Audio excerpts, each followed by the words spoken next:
we're on. Welcome back to another podcast from Nobody Cares About Dad. This week, as ever, joined by my co-host, AD. How are you? Hola. Mate, what's happened to your voice? Well, I'm doing my best Barry White tonight. Oh, okay. Lucky ladies. Okay. I've got the lights down low. How you doing, mate? Yeah, I'm good, buddy. I'm good. Yeah. Still overseas, but I'm back tomorrow. Nice. So there won't be this delay in time that we've got at the moment. Oh yeah. Because we're international. That's we're not going anywhere, but we're international. We're not going to get into it. I don't know if I mentioned in the past that I had COVID, but I've now got a chest infection. Just don't build them like they used to, mate. Oh no, mate. Played a plasticine. Anyway, listen, let's crack on. Let's get the guests. So we've got two guests tonight, actually. We have actually not our first recording of a female, because I do have one in the bank, but this will go out first. So we are joined this evening by Martin, usual. So we've got a female, and then we introduce. Yeah, Martin. is that the first? Is that the intro? Yeah, the first female. You got titties like a lady. He looks like one off Little Britain. Yeah. Not funny. No. I'm making a podcast debut. Kelly, how are you? Hey, I'm good, thanks. How's everyone else? Chilled. Good, yeah. Is this your podcast debut? Is it your first podcast? Yeah, ever. It's scary. It's been streamed to thousands of people right now. It's okay. It's really not. It's really not. Yet. Oh, make me think that, please. Hundreds. Look, tonight, 15. Tonight's topic, we're talking about blended families and co-parenting. I suppose when 50% of all marriages end in divorce, it's only natural that couples and families do co-parent and blend. So the statistics show that 11% of families in the UK are a blended family, which is down actually from 2001. So in 2001, it was actually 25%. So it is coming down, the number of people that are co-mingling their families. But I thought best to start just with, so I don't have a dog in this race, unfortunately. I guess fortunately. Fortunately, I don't have a dog in this race. I just thought I'd just go around quickly just to get your experiences of have you been in a blended family, you co-parent. So AD, let's start with you. So been in a blended family, no. Co-parented, yes. So I've done it obviously with my ex. She had a baby with someone else, and then it was trying to balance everything. Isn't that a blended family with another kid? Yeah, but then so it was a blended family, but then obviously from that the little girl's dad and we would then have to sort of work together for drop-offs, pickups, all of that sort of thing. Yeah. So, and then you're trying to say, oh, we've done this today, we've worked on this with her, and blah blah blah. So now you need to try, and vice versa. So from that aspect, it's weird, bloody weird. When it's almost like you're doing a handover each time. Yeah. You're saying, look, this is what I've done, this is what I've worked on. Can you carry it on? And then you get the same back. It's just, it's very odd. Taking over a shift. Pretty much, yeah. Pretty much. What about you, Martin? Done both, co-parenting and blended family. Co-parent with my children's mum to my two little girls. And then I was in a 2.5-year relationship with my ex-partner and her little boy. Both interesting. Both bring challenges, positive and negatives. And yeah, I think the blended family side of things is something that I think the blended family side personally is harder to work around than the co-parenting. Okay, we'll get to that. In my opinion, but yeah, so yeah, done both. And Kelly, how about yourself? Yeah, also done both, but obviously I have my daughter with me 24/7 near enough. Yeah, from past relationships up until now, it's always been sort of blended and co-parenting. Yeah, I mean, I've had years of it, to be honest. Lots of years of practice. So yeah, I know how difficult it can be, but also here to give the woman's point of view as well. I mean, even you saying that you're handing over, that's rare to have a handover, to pass a child over and have a handover and talk, and them not just to get out of the car. But I guess it depends what age the child is.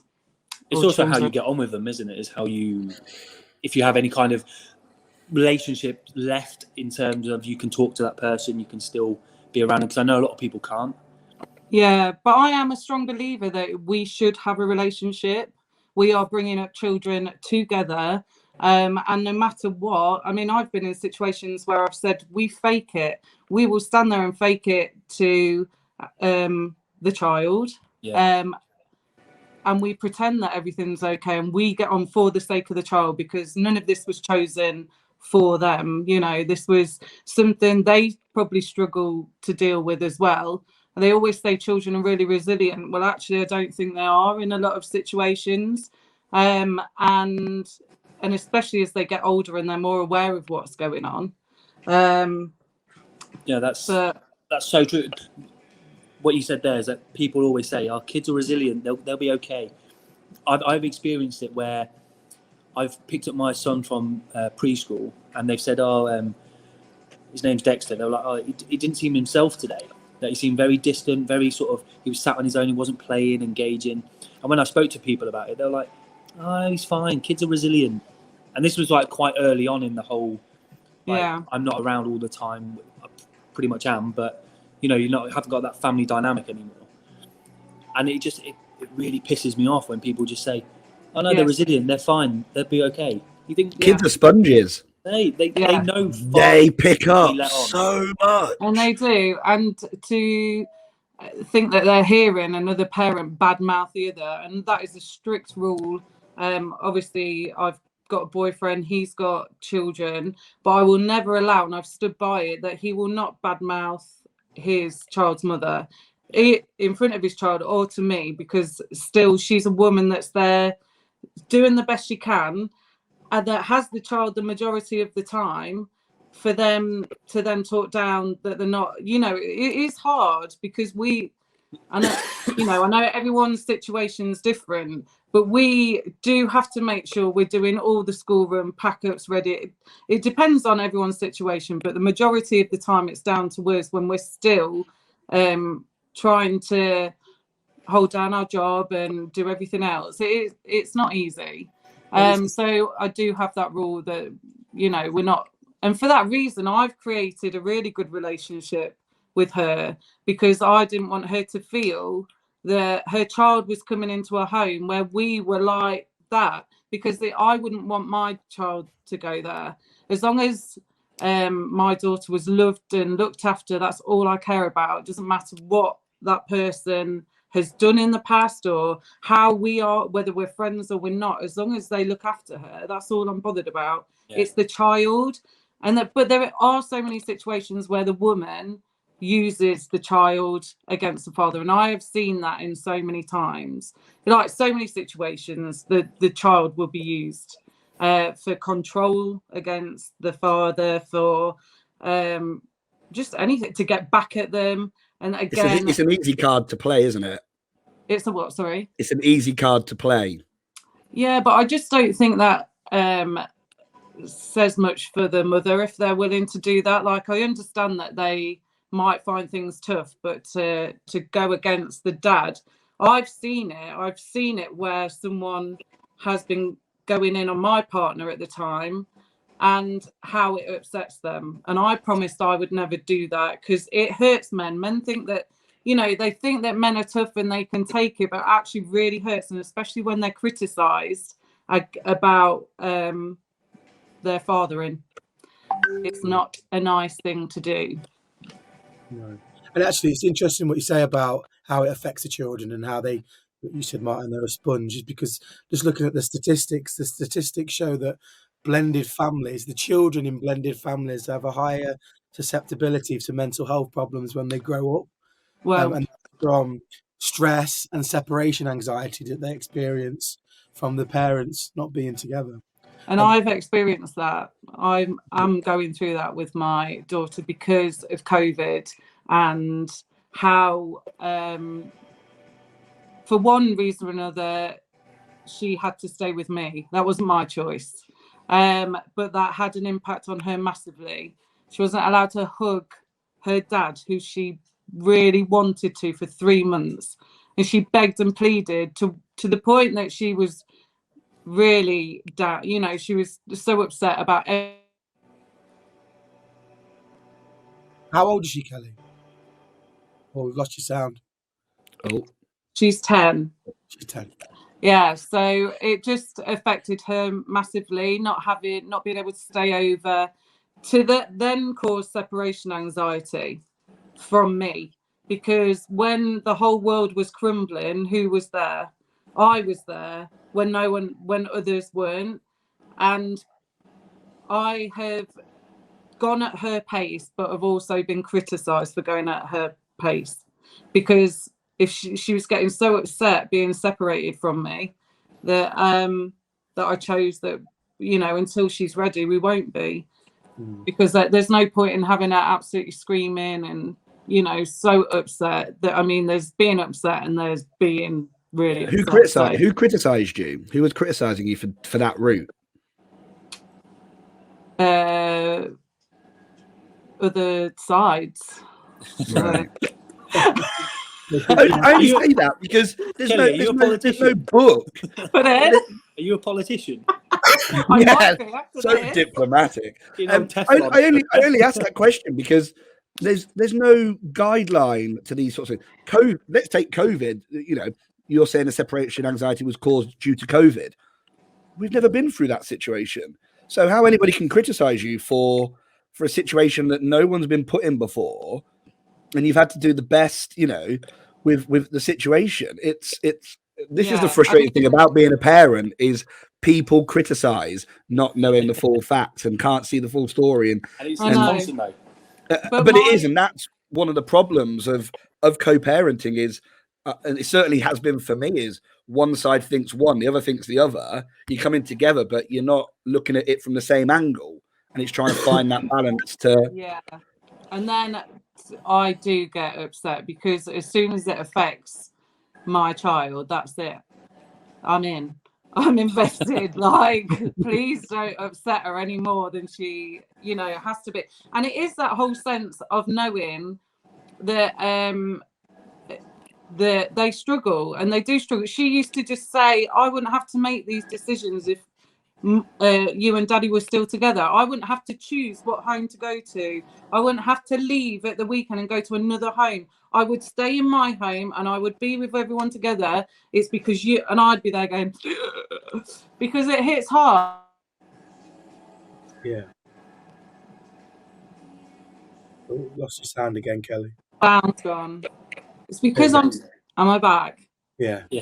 I'm doing it on my phone, so every time that happens, it's because someone keeps calling me. It's one of them other sides going, why are you criticising us? Oh no, they can't see that, can they? Yeah. No, but what was I even saying? Well, look, one of the first questions I wanted to ask was, and this is for all of us really, what do we think the biggest problem couples face when going into being a step family? Introducing the children. You've all done it. So what were the biggest concerns? Introducing the children to the new partner. And it depends what children they've also got, because you're also getting these children to go, okay, you've all got to get on now. And I mean, I know that kids can be kids, but my partner, he actually hasn't really lived with his children. So now to have children in the house, and he's like, why are they arguing? I'm like, kids do, they fall out.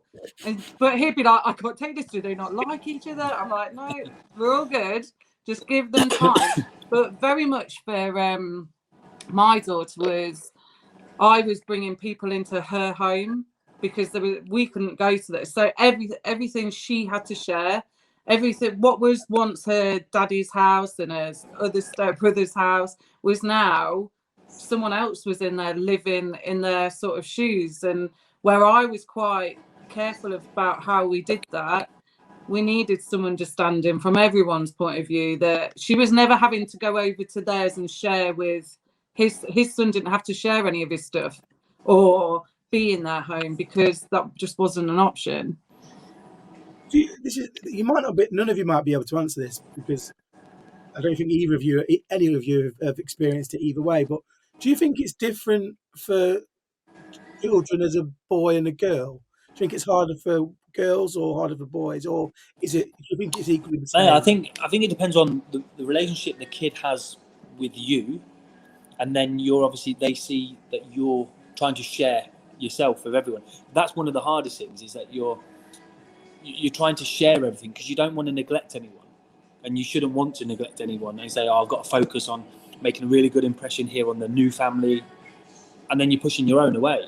I mean, I haven't been in that situation, but like with my son, I know full well that if I was to introduce him to another family, if I was to get with somebody that's got kids and it was another family, I wouldn't put any more effort in with the other children than I do with my own son, because that's not fair and that's not right. Because kids aren't resilient and they'll pick up on that and they'll think, hang on a minute, what's going on here? Like all of a sudden you're sharing yourself with someone else. I'm not getting all the attention, and then you start affecting him. And I just wouldn't do that. I was going to say, Martin and Kelly, you've obviously been in a situation where you've come into relationships where they do have children. So how have you managed to? I think the thing for me was, obviously I've got two girls, and my ex-partner had a boy. But I think the hardest part for me was dealing with it was my ex-partner's boy had all his mum's attention, and it was all about him. Christmas was him, birthdays was him. It was him.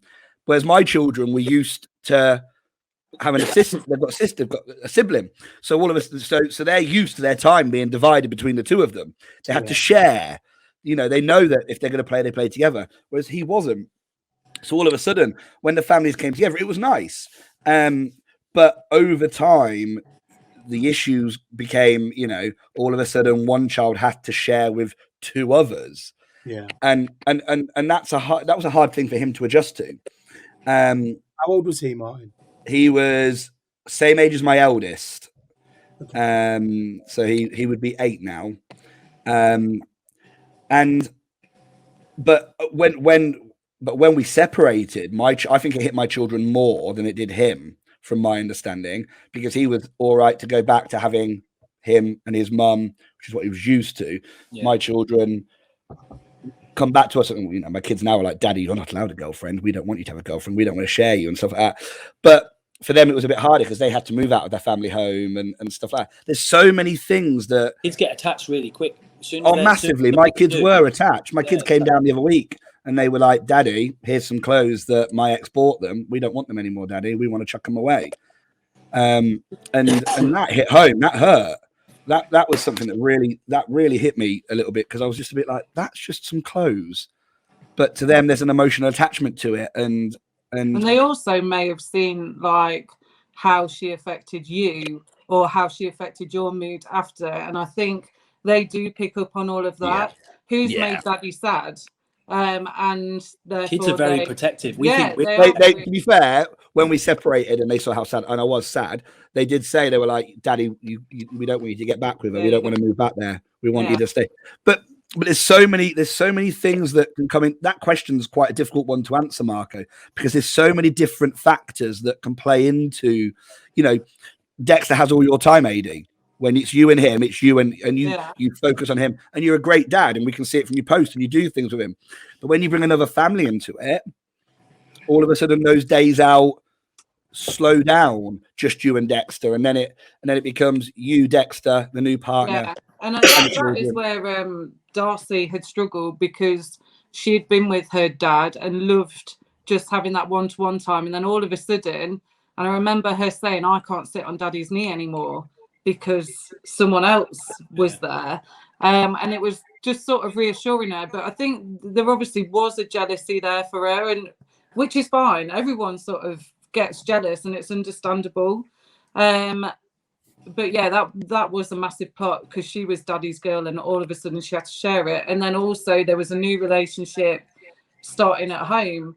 But with my partner, I think he feels guilty that he has. I say he has more time with Darcy, but he actually doesn't, because he works away, or his hours is that he's working. But I know there's a sense of guilt if we are doing something without his son. And also I feel, you know, where you said if the birthdays are all about that, I feel I've always been a bit extra when it comes to birthdays and Christmas anyway, but I feel I do things extra just to make it, you're sort of making up for things a lot still now. Like, I want her to have a happy childhood, and some of those things that I'm sort of pushing that I get on. Yeah. Not really pushing. I just want her to have these happy memories and it not all be sort of doom and gloom. I've got a question, not for you. Well, in fact, Marky, you can probably ask a question. I don't know if it's a question you're going to ask, so I do apologise. We've introduced our children, to new partners. Adi, you were introduced to a child as a new partner. Marky, you've not done it. Touch wood, it never has to happen to you. But what do we think? Because this is something that we argued over, me and my kid's mum. What's the acceptable process? Well, what was my next question? Is that, that was my next question. What process of how you introduce them? Mark, you asked the question. We'll rewind back there. The question was just the process, but also how soon? Like, how soon should you introduce children into this? And how? How do you go about it? Everyone. I'd met Kyle started talking to him in the October, and Darcy didn't get introduced to him until May the next year. But did you introduce him as a friend? Yeah. Or did you introduce him as a boyfriend? We went to no. So he, you know, she'd be aware that I was talking to him on the phone, and then we met at a play area with his son, and it was my friend. But then Darcy was like, I really like him. He should be your boyfriend.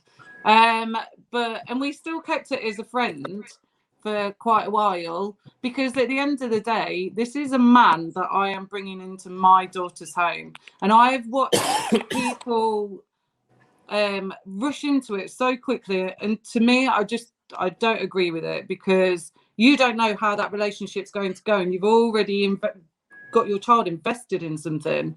They are growing attached to this person, and you don't know whether you're only starting to get to know someone. Let's be honest, at the start it's brilliant, like it's the best time.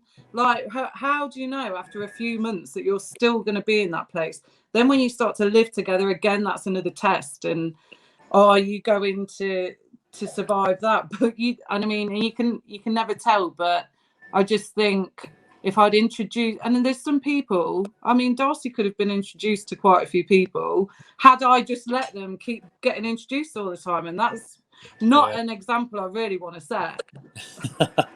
What happened with you, Adi? How, like, with your partner, your ex's daughter?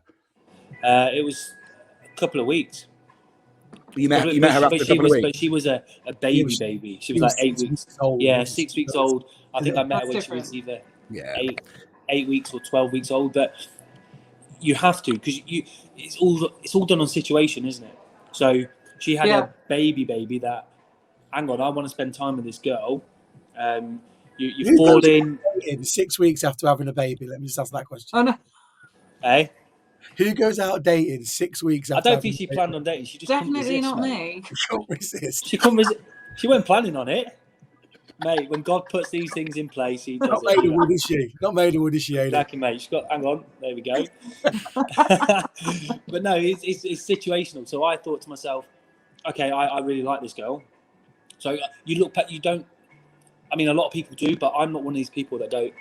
Shit, they've got baggage. Not a chance. You also didn't know that she had. So you dated her a couple of times. You didn't know that she'd had a kid, right? No, I knew she had a kid. Oh God, I was going to say that's a bombshell to drop after date 3, isn't it? She told me on the third when we met. She told me, and I couldn't believe that she had a kid. Just drop one. Just drop that in there. Could you imagine? Date 3. Oh, by the way, I've got a 7-week-old baby at home. By the way, I'll let what's you that know noise? now. Oh yeah. But so it was because I was like trying to plan things, like you said, Kelly. You at the start, you're always like, let's go and do this, let's do this, let's do this. And she was like, well, I can't really. And and I was like, okay, well, let's do things where we can sort of involve to a point. And that's just what you've got to do. You've got to go with the situation if you're willing to invest in that. Because look, it's a big thing trying to invest with somebody that has a young baby. You know, and you're trying to then think logical about it. You're going, oh shit! Like, how do I change this now? What's this? What is this coming out of that? Like, whoa, hang on a minute. Yeah.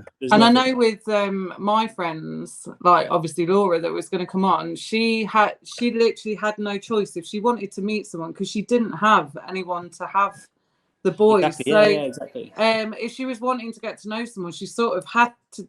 And some of my other single friends, they're like, we literally had no other way because I didn't have anyone to have them. So, I mean, everyone's situation's different, and literally a lot of they wouldn't even be able to start relationships because there's no chance of having any babysitters or no. And so when I met the ex, obviously she'd had a baby with someone else. He wasn't really on the scene to start with, but I think that was because of them two. And then you start thinking, okay, like, what have I got into here? Like, got somebody here that's got a baby, and obviously her own dad's going to want to be on the scene and do this. Where do I fit in? And then you start going, right, okay, I'm just going to sit back. But actually, so at the start, me and her ex, I don't think we really got on. It was more for the sake of the baby.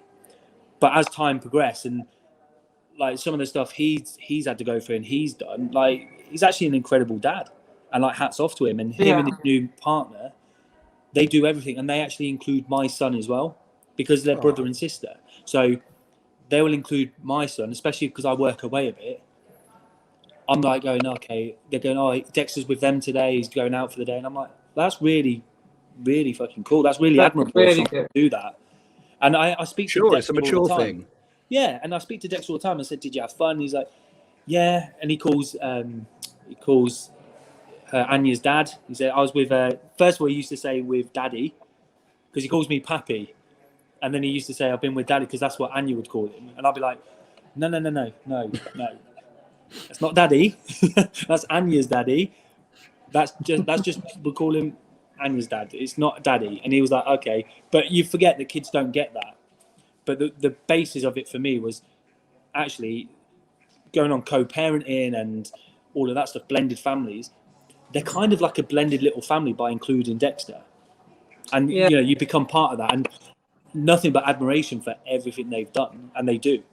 And it shows, like you said, Martin, it shows maturity. It shows, you know, it shows somebody that's actually putting in effort and going, actually, you're part of this life. So you've got to include. Your children matter. Yeah. And it's a good situation to be in like that, especially when I'm away. He was there actually yesterday with me. He was there. A very rare one, I'd say. Yeah, exactly. Yeah, it's a very good one. When you get in a situation like any situation, you've actually got to appreciate it, because it is rare. So my son yesterday went out for a day out with them yesterday. Spoke to him. He was passed out in bed because he'd been worn out. Like, what more can you ask for a kid? Yeah. And obviously on that, so with the question of how soon would you respect your ex-partner's wishes on that? Because we see that a lot where you're like, you know, I'm speaking from other people's perspectives here, but they've just recently broken up, and I don't know, a month down the line, this new person's got a new partner, and they're introducing into the kids and the partner, the bloke saying, oh, hang on a minute, like, that's way too soon. So would you respect your partner's wishes on? And I'm not talking about a month. I'm just talking about in general. In general, no. I have to see. For me, I've got to go. I've always been on the understanding that if your ex has somebody new and they're introducing them to their kids, you should meet that person first, like as a parent, because you want to know what your kid's going to be around, and that should be a no-brainer. And unfortunately, it's not. Again, that's circumstance. I'll use my situation. me and Hannah started. Me and my ex, we started dating in the February, and I met her son, and she met my children quite early on, but as a platonic friendship. This is a friend of mine that's got a child. Let's have a day out. We made a decision. We kind of talked about it and said that obviously if things progress, the children need to interact, and it's easier for us to see how that interaction, because that's a big part of it. If the children didn't get on and it was hell on earth, it's never going to work. Yeah. But I think it was August time that we said to the children that we're in a relationship with boyfriend and girlfriend. So we waited a good 6 months but we did spend time and stuff like that. But at that time, me and the mother of my children were not amicable, and I always wanted her to meet my ex and have that crossover. And me and the mother of my children had always said, 6 months is a fair time for them to know about the relationship and stuff. And we kept it, I think in that 6 months, I think she stayed over once, and in fact she slept on the sofa to emulate that it's a friendship. You didn't sleep on the sofa. What a gentleman. No. I actually slept on the floor, and she slept on the sofa because one of the children was in our bed. One of the children was in my bed. No, genuinely, I slept on the floor. She slept on the sofa. Okay. And one of the children, her son was in my bed. But at the time, the amicability between we weren't amicable, so we couldn't communicate and that sort of thing. But her kid's dad, I met him. We went away together in August as a blended family. It was 2 weeks after my dad died, so my mum came along, and I actually asked her kid's dad, and I sent him a message and saying, a couple of months before, I was like, look, I want to take Oscar with us away on a holiday. How do you feel about that? I want your permission. And he was like, mate, you've asked, thank you. As long as you treat him like he's your own. And me and him got on like a house on fire. We had a great relationship. But the circumstances on my side never allowed for her and my kid's mum to meet. So, but yeah, there's so many factors that can play. Again, it's every situation is different. There's no guideline, is there? There's no guideline. No. Have you ever been in a situation where your ex has said, or tried to say, you can't meet him, or you can't introduce him to that, or vice versa? Have you ever been in a situation where he's tried to say, you can't introduce my daughter to this person? No, because I'd left it so long anyway. So, okay. However, it was slightly different when he met someone, but I already knew of her anyway. So, yeah. But I was saying, although I knew her, they'd only just started seeing each other. I didn't want them to introduce Darcy so quick. So it was sort of, it was me, because social media is also such a thing, and like pictures everywhere. That was another thing that I wasn't wanting straight away. That moment you see your child with someone else, you just go.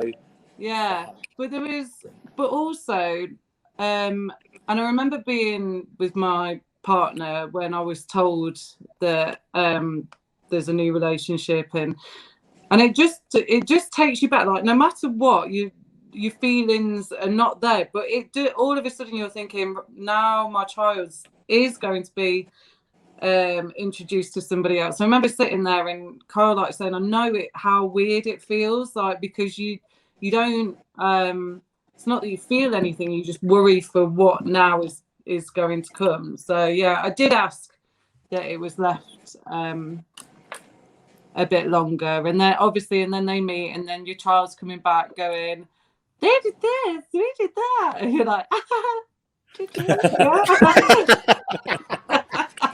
brilliant. Yeah, woo! Tell me that one again. Oh, lovely. Yeah.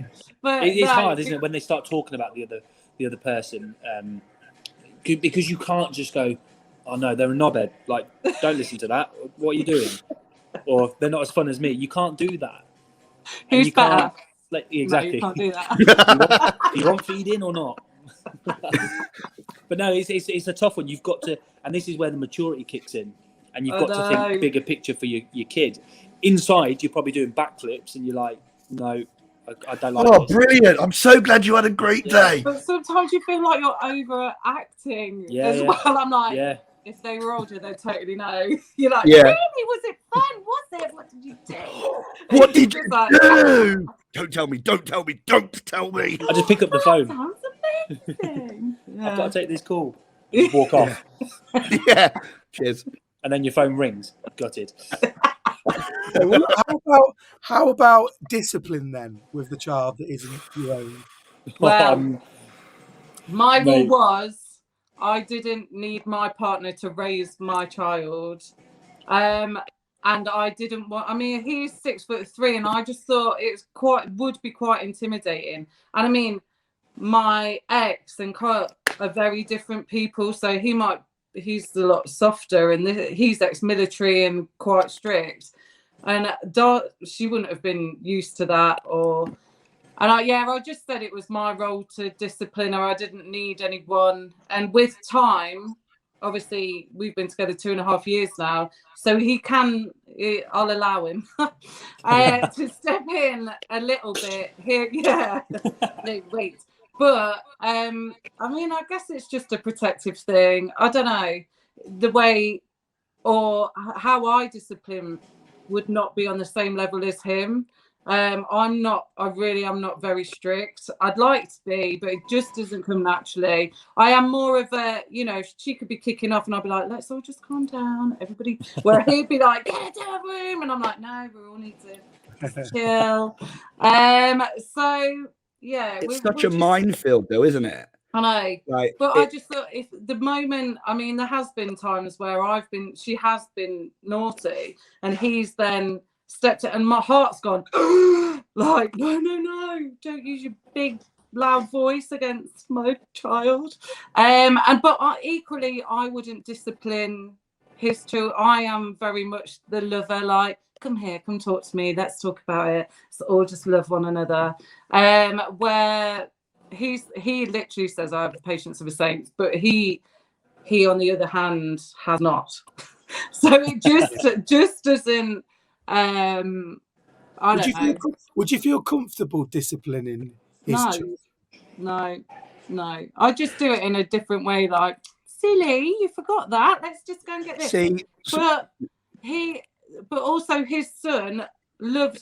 Kyle says he's just the lift between to get him to me. Basically, he's like, he really couldn't care very much about me. He wants to be with you because you're the fun one. You do whatever, but then at the same time, he comes to me if he's got a problem, and I will talk to his mum, and we've got that relationship. So it just depends on your view and how you discipline children. I'm very much a talker. Oh, I drop kick them 2 foot. Yeah, no. Martin, you ain't getting your leg that. I'm going to say we know that's not true because I ain't getting any airtime. See, my children have me wrapped around their finger. Like they know, Daddy, can we have this? No, please. This isn't about your children. It's about your partner. Well, no. But I'm gonna. But so I was always the soft one. So all 3 of them would come to me, knowing full well that I would cave. And I always said I would treat her child like my child. Because if we cared, I had the children, all 3 of them while she was working, and vice versa. So if all 3 of them are being little sods, and they can be children. My children were all the same age, 8. It was 6, but 6 and 6 and 4, or 7 and 7 and 5. So really close to each other. 3 children within a 2-year age range, and they would all play and they would all tittle tattle, and it would be, he's done this to us, and then 2 minutes later, she's done this to me, and they just intertwine with winding each other up. So I always said they're all the same age. They've all got to be. I'm going to treat them all as if they're mine, and she did the same. But we had to communicate, because I'd be like, I've just told them all off, and they're all tootling over to you now. I used to get it all the time. I've just told Ivy off, for doing this because she's asked for this and I've said no. So when you come home, because I know you're wet and you'll say yes, you should say no. So I'll come in, Daddy, no, straight away. And it's about communicating and having the same expectations. And again, different things work. But we both said that we'll treat them all equally, because we had them all together quite a lot. They're all, and it's tough. But there's times where like, I will shout at my children and I will raise my voice to my children, but I would never raise my voice to him because there's always that fear of accusations. And what about if somebody was to discipline your children? How would you feel about that? Mate, that's a no-brainer. Not a chance. So, Yeah. AD, how do you feel? So, mate, what's that all about? So we actually had a conversation about this the other day about his child. So I put that in there knowing that he won't be happy about this part of the conversation. Would you not? Would you not be happy with anybody disciplining your child? Well, define discipline. Define discipline, because we talking? So discipline is not the same as it used to be when we grew up as kids. No, I used to get a spoon to the backside. Right, that doesn't happen anymore, and it shouldn't anyway. Sorry, Leo. Wiping the blood off. But so for me, discipline is obviously you put a child in their place. You raise your voice. You raise it to a point where you actually scare them enough to they go, oh shit, what have I done? Yeah. But for me, you do not discipline a child if you've never met the other parent. You fucking don't do it. Like, you don't do it. Don't really know the child. Exactly. But you so for me, sat here, so I'm hundreds of miles away, right? To know that somebody else has then had to, or not had to, but somebody else has shouted at my son, and I've not even met this person. Inside, I'm going, all right, dickhead, like, you wait until I'm back, and then we're going to see how discipline works. Yeah. Because if you don't want to introduce yourself to me, if you don't want to meet me, if you don't want to get to know me, then you'll understand how my son operates, how he gets disciplined. So when he's with me, I shout at him when he's naughty, but I only have to raise my voice to a point or give him a certain look, like as a parent, and that's enough. Does anybody do the count to 3? I don't even get to 3 anymore, mate. It's just I give him the death stare. Kelly's like, I'm on 24. Yeah. But for me, you do older, not discipline. Yeah, exactly. Yeah. You don't go in and discipline somebody else's, or you don't get told about it anyway. No, but I feel like you need respect, and the child needs respect for that person. If they've not spent that much time, how they are a stranger. And this is what I always said, like, I knew Kyle for months. Darcy didn't. She'd known him for a few weeks or however. Look, do you know what I mean? What the relationship that I had with him was very different to what Darcy would, in terms of how long they've known each other for. So he was still very much a stranger. So I just said, like, I didn't need him because it made me feel physically sick if I but my dad never raised his voice to me, so it was just, I never really had to get told off by him, and that was that. So I guess that's my sort of role model, and that's what I wanted for Darcy. It was my mum, she put us into place, so therefore that's me. I will do that job, no one else do it. Don't mind my dad. Are your parents military? No. AD? No. I got a pasting. I got a slipper and a spoon when I was younger. Mate, my mum's Scottish. I got it all. I got the slipper. Yeah. I got the slip. Oh, but mate, you don't like. That's the thing. It's all changed now. There's not. It's not discipline, mate. It's character building. It's not bullying. But it's all changed. You've got to. Yeah. At the end of the day, if you're with another family, another child, another family, you've got to adapt to how they are. You can't be how you are because it will work for you. So, I'm ex-military, so, I would. Apparently, I've got a temper. Get down and give me 20. I don't see it. I haven't got an anger issue. It's fine. Whatever. But you don't just revert to that and go, right, this is going to work. Bah, bah, bah, bah, and you start reeling off at somebody. You can't do that. For me, I would say to the parent, "Can you have a word? I don't want to do this," or unless it's like life or death. Do you know what I mean? If they're doing something stupid and you've got to step in, you've got to step in. But also, every child is different, and Yeah, 100%.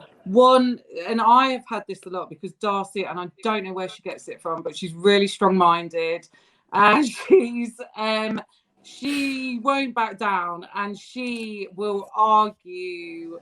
But then I have the stepchildren on it that won't ever answer back or whatever. So Darcy's always was looking naughty like that. But if I'd retaliated to her with shouting, she'd just shout back. So we were then just shouting at each other. So if I was calm with her and then, you know, we'd discuss it or let her go and have a little moment, and then I'll go and talk to her when she's calmed down. But I think, and I've always thought, like, because of that, people have sort of questioned, am I too soft with her? But it's my way. And I know that if I've done it every way, and I know it gets me no further shouting at her. If I'm calm, I still get the same result. It's hard though, isn't it? It's hard to put yourself back, and you go like I have to go and count to 10, like put the knife away, put the belt away. Yeah. I was like, I wouldn't let any other human talk to me the way you do. Please, just walk away. But God, so I was just saying, so Dexter has this habit of, if I shout at him, or to be fair, any loud noise, but if you're shouting at him and telling him off, he puts his hand over his ears, and I hate that. So I'm like, when have you ever had to do, like, I've never shouted you like that. Where's that from? And it just makes you feel bad.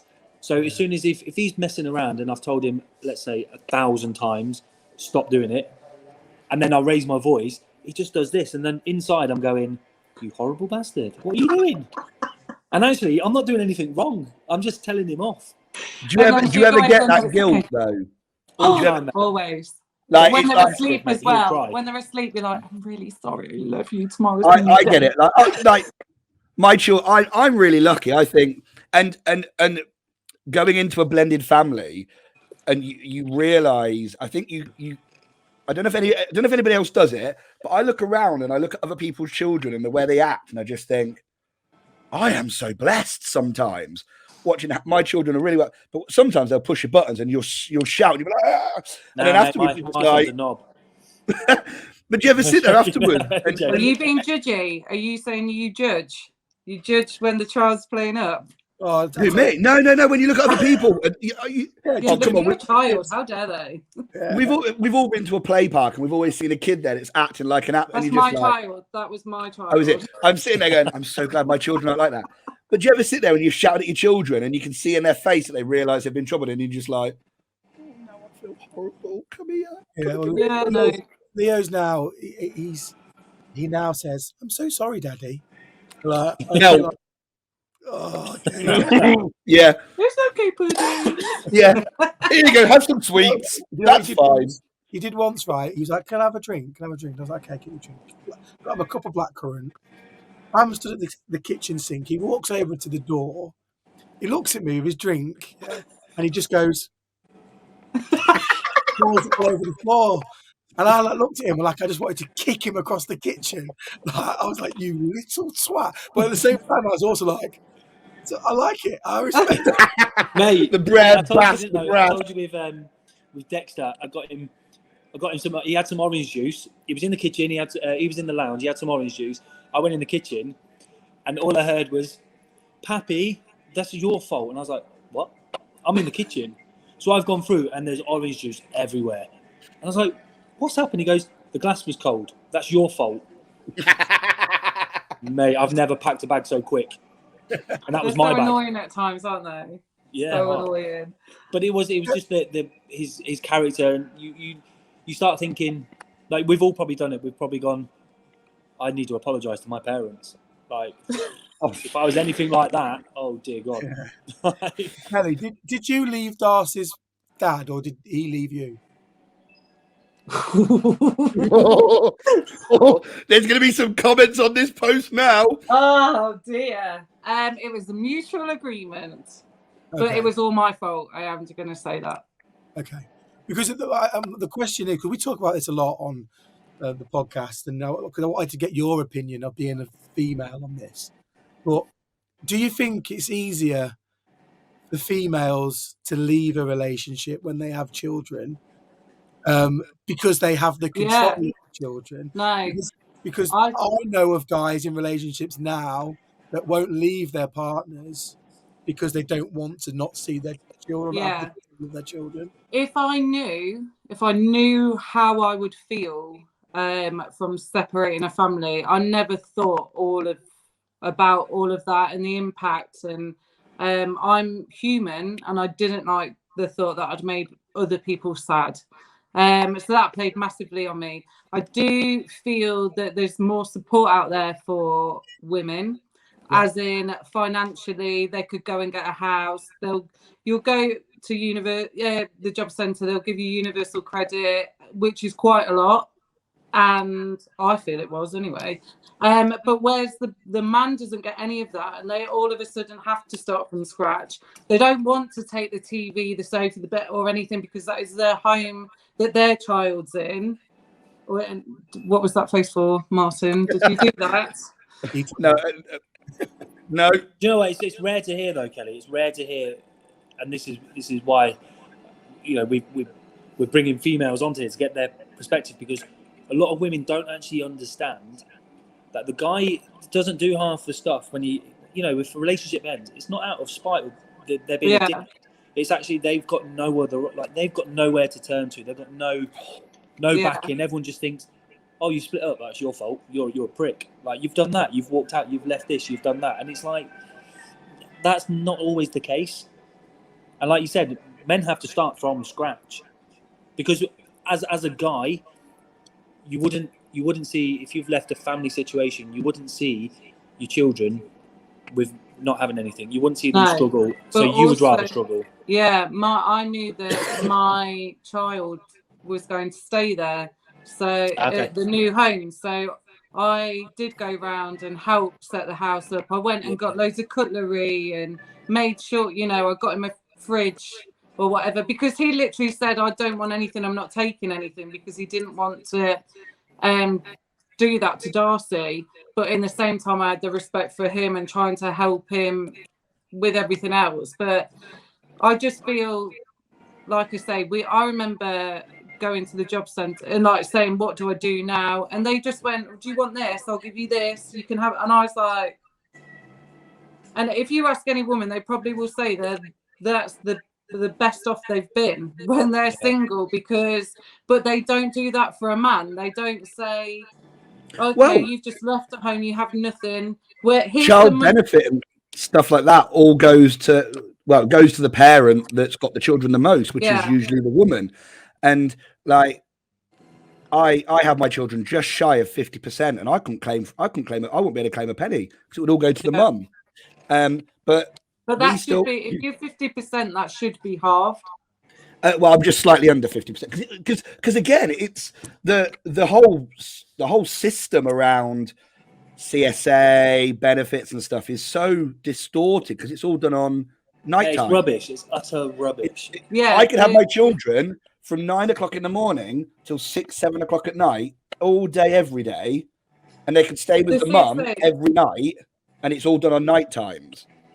And it's to me, when it came to asking for maintenance, etc., I did a very little amount because I felt he was having to set up there. And also, if I want anything, I'll go and I'll earn it and I'll provide myself. I don't need to rely on the maintenance that I get. Yes, it helps.